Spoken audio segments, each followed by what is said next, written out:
আজকের ভিডিওতে শেয়ার করব 100% বিশুদ্ধ ঘরোয়া পদ্ধতিতে তৈরি টমেটো কেচাপ।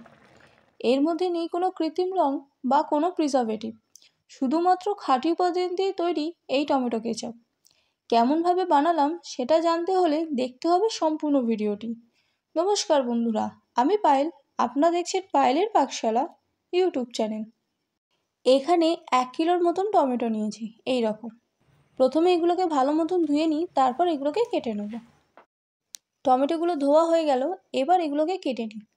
একটা টমেটোকে এইভাবে 4 টুকরো করে কেটে নেব, ঠিক এইভাবে। এই দেখুন, ঠিক একইভাবে বাকি টমেটোগুলোকেও কেটে নিচ্ছি।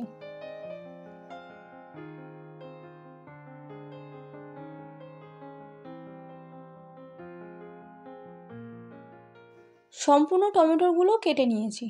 এবার এগুলোকে এই পাত্রের মধ্যে তুলে নিচ্ছি। এবার নিয়ে নিচ্ছি একটা বিট। এই বিটের মুখের অংশ দুটোকে এইভাবে বাদ দিয়ে নেব। তারপর মাঝখান থেকে অর্ধেকেরও একটু অংশকে আমরা কেটে নেব, ঠিক এইরকম। এবার এই বিটটাকে আমরা ছাড়িয়ে নেব। তারপর এই বিটটাকে আমরা 6 টুকরো করে কেটে নেব। এই বিটটাকে জাস্ট আমরা টমেটো কেচাপের কালারের জন্য ব্যবহার করছি।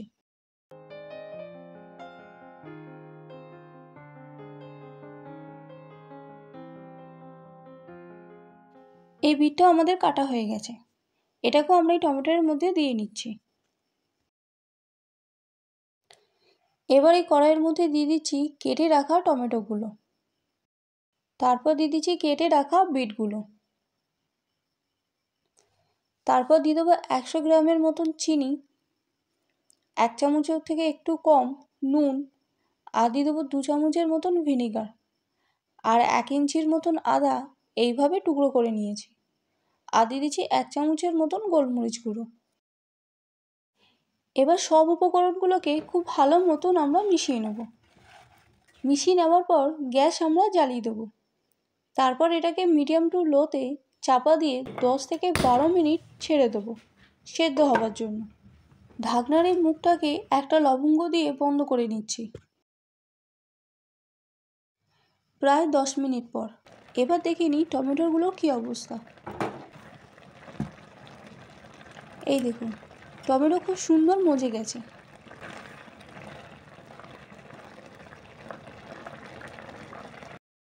এই দেখুন, টমেটো থেকে কত জল ছেড়ে দিয়েছে। আমরা এখানে কিন্তু কোনো এক্সট্রা জল ব্যবহার করিনি, তবুও এই টমেটো থেকে প্রচুর জল ছেড়েছে। এই জলটাকেই আমরা এবার শুকিয়ে নেব। এবার এই টমেটোগুলোকে এই স্প্যাচুলার সাহায্যে ম্যাশড করে নেব। যতটা সম্ভব ঠিক এইভাবেই আমরা এটাকে ম্যাশড করে নেব। তারপর এই টমেটোর জলটাকে সম্পূর্ণ আমরা শুকিয়ে নেব, ঠিক এইভাবে হাই ফ্লেমে।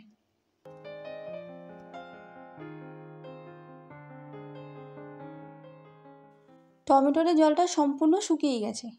এবার গ্যাসের ফ্লেম অফ করে এটাকে আমরা ঠান্ডা করে নেব।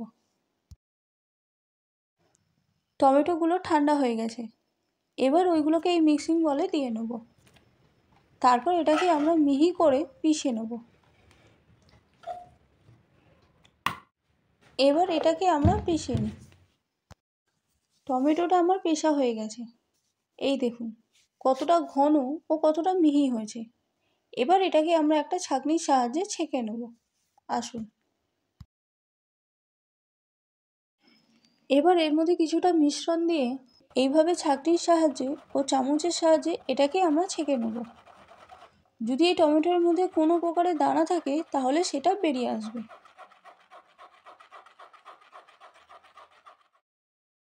আবারও এই ছাঁকনির মধ্যে কিছুটা মিশ্রণ দিয়ে দিচ্ছি। ঠিক একইভাবে এটাকে আমরা ছেঁকে নেব। সম্পূর্ণ টমেটোটাকে ছেঁকে নিয়ে আপনাদের কাছে ফিরে আসছি। সম্পূর্ণ টমেটোটা আমরা ছেঁকে নিয়েছি। টেক্সচারটা ঠিক এইরকম এসছে। এই দেখুন, আবারও এটাকে কড়াইয়ের মধ্যে দিয়ে রান্না করে নেব। টমেটোটাকে কড়াইয়ের মধ্যে ঢেলে নিয়ে আবারও এটাকে 2-3 মিনিটের মতন আমরা ফুটিয়ে নেব, কারণ এর মধ্যে কোনো কেমিক্যাল বা কোনো প্রিজারভেটিভ আমরা ইউজ করিনি। সম্পূর্ণ টমেটো দিয়ে এই টমেটো কেচাপটা তৈরি করছি, তাই জন্য এটাকে আবারও আমরা ফুটিয়ে নেব। এই দেখুন টমেটোটা ফুটছে, আর টমেটোটাকে ফোটানোর সময় একটু সাবধানে ফোটাবেন, কারণ এটা ভীষণ ছিটকায়। এইভাবে নাড়াচাড়া করতে করতে এটাকে আমরা 2-3 মিনিটের মতন ফুটিয়ে নেব। 2-3 মিনিটের মতন এটাকে আমরা ফুটিয়ে নিয়েছি। তাহলে রেডি হয়ে গেল একেবারে সম্পূর্ণ ঘরোয়া পদ্ধতিতে বিশুদ্ধ টমেটো কেচাপ। এই দেখুন, এর মধ্যে নেই কোনো কেমিক্যাল না কোনো প্রিজারভেটিভ, একদম বিশুদ্ধ ঘরোয়া পদ্ধতিতে টমেটো কেচাপ। এইভাবে টমেটো কেচাপ বাড়িতে একবার বানিয়ে দেখতে পারেন। ভিডিওটি কেমন লাগলো অবশ্যই জানিয়েন। ভালো লেগে থাকলে লাইক, শেয়ার ও সাবস্ক্রাইব করতে ভুলবেন না। আবারও দেখা হবে আপনাদের সাথে অন্য কোনো রেসিপিতে। ততক্ষণের জন্য আসি। নমস্কার।